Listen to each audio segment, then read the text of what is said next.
Hello, this is Tony Heller from RealClimateScience.com, setting the record straight about science. The University of Georgia, known as the Bulldogs, sent out this rather remarkable memo to their student population. I'm not going to read it out loud because it's pretty disgusting, but there's a couple parts which I want to talk about. Consider wearing a face mask during sex. Heavy breathing and panting can further spread the virus, and wearing a mask can reduce the risk. Avoid kissing and be creative with sexual positions that reduce close face-to-face contact. So the gist of this memo is telling people to avoid intimacy. Humans are the only mammals which have sex face-to-face and which kiss during intercourse. Bulldogs may prefer non-intimate sexual positions, but for humans it's very important. This memo is very dehumanizing and it's also nonsensical. What they're suggesting is using a cloth face mask to prevent the spread of a virus. If cloth can prevent the spread of a virus, then why do people need latex condoms to prevent the spread of HIV? The only way to prevent the spread of a virus is with an impenetrable sealed barrier, and masks are simply not going to do that. Let's take a look now at how effective masks actually are.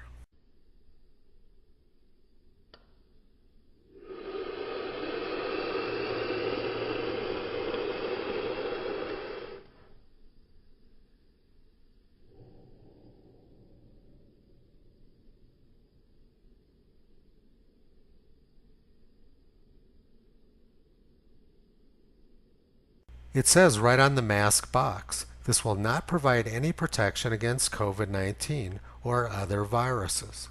So why is the school telling students to wear them? The mask is obviously not going to serve any purpose during sex other than to prevent intimacy. Let's take a look now at what the actual risk is for people under the age of 25. This graph is from the Center for Disease Control and shows in red weekly deaths for people under the age of 25 years old in the United States during the year 2020. And the 5 gray lines show weekly deaths in the United States for the same age group from the years 2015 through 2019. You can see that deaths this year in the United States for people under the age of 25 have been a little bit below normal. This graph shows very clearly that the risk of death for undergraduates from COVID-19 is very low. And in fact, the Center for Disease Control says that the risk of death for children from flu is 5 to 10 times higher than COVID-19.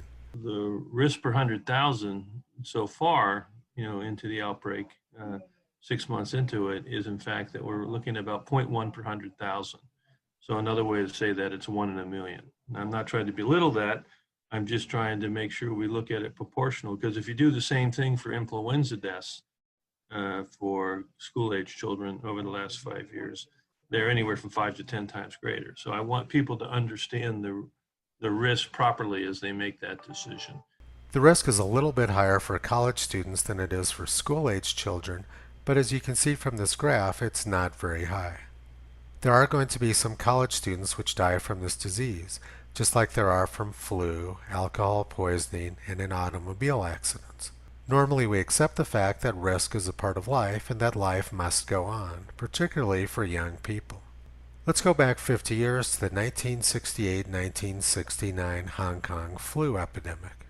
That epidemic killed 1 million people worldwide and 100,000 people in the United States. But nobody would have thought of shutting down the lives of young people. The world's largest concert was held at Woodstock in 1969. Sex and drugs were rampant, and nobody was going to tell these young people not to have their fun. Can you imagine going around to this group and telling them to wear face masks while kissing? I don't think that would have gone over very well. There are pictures online which are purportedly Bernie Sanders naked at Woodstock. I don't know if those pictures are real or not, but if they are, they provide a good explanation for why Bernie has such an angry personality. The world was quite a different place 50 years ago, when boomers valued freedom over security. The Big Ten football conference just voted not to have a season this year because of COVID-19. As we have already seen, the death risk for college football players from COVID-19 is quite low. And if they're worried about the coaches, why don't they simply cover the coaches' faces with masks? They keep telling us how well masks work and how important they are to prevent the spread of a virus. It's almost like they don't actually believe it. Toto thinks that much of the world has gone insane, and I would have to agree with him. You can visit Toto on the web at realclimatescience.com. He's been pulling back the curtain on junk science and propaganda for a long time.